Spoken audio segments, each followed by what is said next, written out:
Les acteurs des communes de la préfecture de Kloto impliqués dans l'élaboration du plan d'accès à l'énergie et le climat ont bouclé mercredi à Palimé un atelier de 2 jours sur la collecte de données nécessaires à l'élaboration du dit plan. Les représentants des institutions, des organisations et associations actives dans les secteurs de l'énergie et du climat de la préfecture ont pris part à cette rencontre. Co-organisée par l'équipe projet de la commune Kloto 1, les points focaux des communes de Kloto 2 et 3, Expertise France et ESCO Togo, l'objectif est de recueillir les informations nécessaires à la définition de la vision et des axes stratégiques ainsi qu'à l'identification des actions à inclure dans le plan. Pour Winnie Yao Togache, maire de Kloto 1, cette concertation marque un pas décisif pour l'élaboration du PAA-EDC des 3 communes de Kloto après la phase de diagnostic.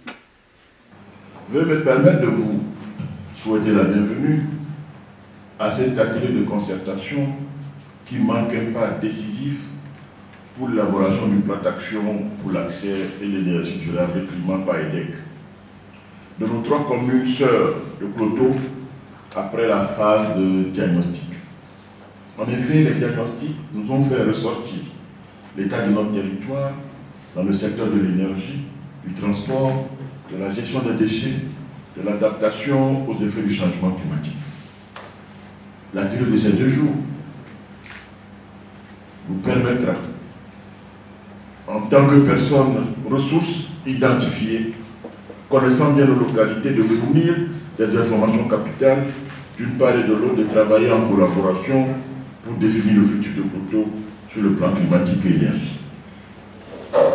Veuillez me permettre que nous devons être ambitieux afin que notre cher Kloto puisse devenir dans la mise en application des résultats des travaux de cet atelier un territoire modèle sur le plan national et international.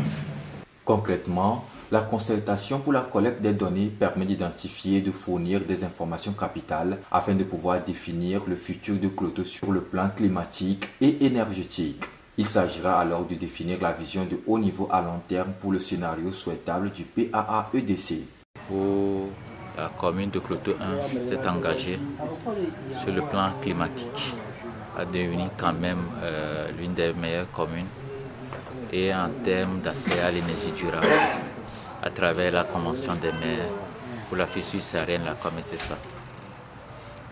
Et durant cet engagement qui a été fait, qui est un acte politique, il fallait quand même avancer. L'adhésion est libre, mais il faut continuer et respecter ses engagements. Suite à ça, nous avions quand même fait des examens de base que nous avions quand même appelés études de diagnostic sur 3 piliers qui sont l'adaptation, l'atténuation des effets, disons des gaz à effet de serre et l'accès à l'énergie durable, ces 3 piliers-là. Ils nous ont quand même montré les réalités de notre commune, non seulement de notre commune, mais de nos 12 communes sœurs, Kloto 2, Kloto 3, pour faire quand même de tout le territoire de Kloto, qui est devenu de ce fait membre de la COMECESA, un territoire modèle. Qu'après la présentation des études, aujourd'hui, il y a plusieurs forces vives quand même du territoire de Kloto qui sont représentées. Vous verrez les services déconcentrés. Il y a la société civile, les partenaires techniques et financiers. Il y a aussi la population, le citoyen lambda, pour quand même, ensemble, nous puissions co-construire ce plan-là. Et, disons, cette rencontre est une collecte de données, nous l'appelons collecte de données, mais c'est une concertation pour arriver à cette co-construction d'un lendemain meilleur que nous souhaitons pour Kloto. C'est de dire à la population que nous sommes ensemble et le climat n'attend personne. Nous n'avons plus de temps, le délai est là. Les études deviennent alarmistes, les résultats qui sortent.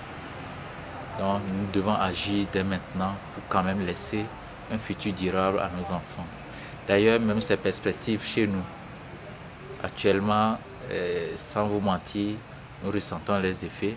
Et puis notre économie, même commence pas à partir, donc nous devons agir. Les participants ont aussi échangé sur l'adaptation au changement climatique, la gestion des déchets, la préservation des ressources en eau, un habitat respectueux de l'environnement, l'accès à l'énergie et l'atténuation des effets du changement climatique.